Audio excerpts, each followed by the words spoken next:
Congo minier, c'est d'abord un centre de production de minerais pour l'humanité. Et quelques minerais que le Congo minier est un acteur important. Nous avons surtout les minéraux de base, donc le cuivre, le cobalt, le diamant, l'or, l'étain, enfin la cassitérite, le wolframite. Ce sont ces minéraux où le Congo minier est un acteur incontournable dans l'échiquier de minerais dans le monde. Et le Congo minier, c'est aussi les 60 millions d'habitants qui ont vécu depuis presque 100 ans sur un atout important qui sont les mines. Donc les mines ont été à la base de la croissance de cet État depuis 1885. Et aujourd'hui, le Congo minier, ça va au-delà de simplement produire les mines, c'est passer dans l'infrastructure qu'on appelle des services, c'est passer par l'installation de 12 banques agréées qui sont ici, ces banques vont de plus en plus investir dans cet atout que nous avons, naturel. C'est aussi des jeunes ingénieurs qui nous formons partout.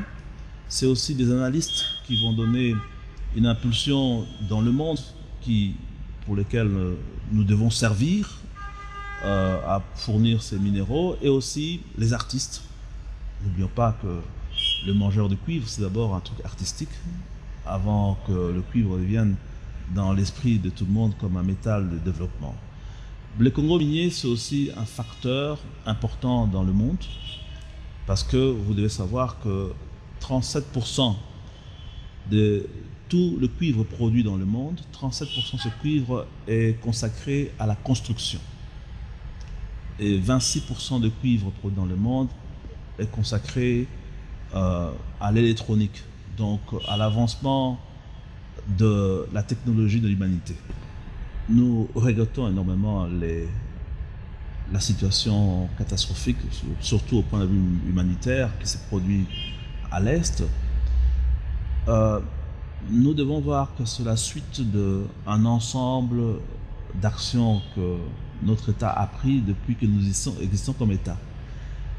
À l'Est, nous n'avons pas eu de grandes compagnies multinationales ou, comme on disait avant, à Chartres, qui s'est établie comme Fort Minière, Union Minière. Il y a Isominki qui s'est éteinte et Okimo s'est éteint.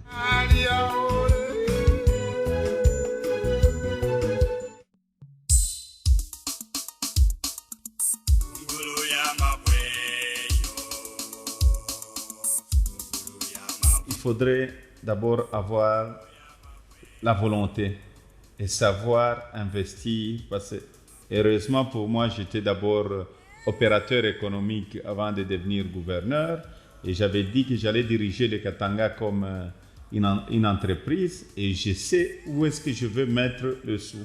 J'ai dit, nous devons d'abord privilégier les routes, l'éducation, l'eau et l'électricité. Bon, je vais d'abord vous dire une chose. S'il y a la province où il y a la paix, où il y a la sécurité des investisseurs, c'est le Katanga.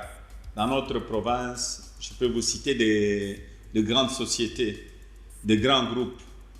Nous avons BHP, nous avons Katanga Mining, nous avons Boss Mining. Et depuis que je suis à la tête de la province, jusqu'à aujourd'hui, vous pouvez passer dans toutes les sociétés et poser des questions. On n'a arrêté aucun investisseur. Ils sont sécurisés. Il n'y a pas de tracasseries. Ils sont à l'aise. Ils sont mieux ici. Nous avons besoin des investisseurs parce que le Katanga est vierge. Le nord n'est pas seulement agricole. Le nord est aussi minier parce qu'au nord, nous avons le coltan. Nous avons la cassitérite aussi au nord. Donc, je demanderai à tous les gens qui veulent venir investir au Katanga. La revisitation de contrat est terminée. Maintenant, c'est le bon moment où ils doivent venir ils doivent venir appuyer la province et gagner aussi leur pain. Vous savez que la province du Katanga représente en termes de superficie plus ou moins 400 000 km². Et nous avons les minéraux qui sont répartis d'une manière un peu particulière. Vous avez la partie du sud, ça veut dire qu'à partir de Sakanya jusqu'à Kolwezi, là vous y trouvez des gisements importants de cuivre et de cobalt. Dans la partie de l'Oualaba, donc vers l'ouest, dans le fond, là principalement c'est le manganèse et l'or. Dans la partie du nord, on y trouve d'importants gisements de charbon, de manganèse, du coltan, de tantalite et de l'or aussi. Mais cela n'exclut pas que dans la partie du nord, il y ait du cuivre. Parce que nous avons aujourd'hui des gisements qui ont été découverts à Kapulo, c'est tout près de Moba. Et ces gisements de Kapulo sont très importants parce qu'on y trouve presque du cuivre natif. Il y a des traces du cuivre qu'on trouve aussi dans le Tanganyika. Et du côté de l'Oualaba, il y a de nouveaux métaux aussi qu'on découvre. Et des pierres précieuses comme les diamants. Parce que la partie de l'Oualaba est proche du Kassai et de l'Angola. Donc d'une manière schématisée, c'est que nous avons de la partie de la botte de la province jusqu'à Kolwezi, c'est le cuivre, le cobalt et l'uranium à Chinko. Alors vous avez dans la partie du Lualaba vers l'Angola, vous avez le manganèse, l'or et le diamant. Dans la partie de Tanganyika, donc Kalemi, vous avez principalement le charbon, vous avez l'or, vous avez les colombo-tantalites, vous avez la cassitérite. Washi Mining est un investissement de plus de 41 millions de dollars américains. Situé dans la périphérie de la ville de Lubumbashi-Watanshi. La phase 1 de l'investissement avait consisté à mettre en place des infrastructures de base, électricité, routes, et cela depuis mai 2005. Écoutons M. Grant Dempsey, directeur général, qui nous explique le fonctionnement de l'entreprise qu'il dirige. Le procédé commence par l'extraction du minerai d'une mine à ciel ouvert.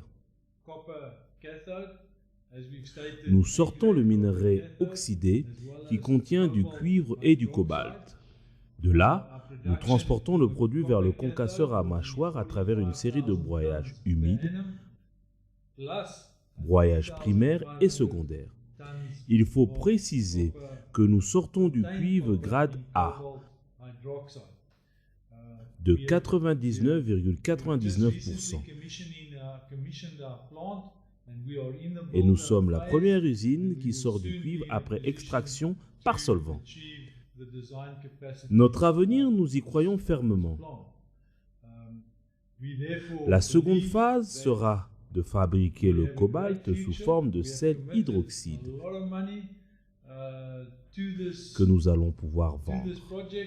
Cependant, la capacité de production devra atteindre 45 000 tonnes de cuivre par an et 3 500 tonnes de cobalt.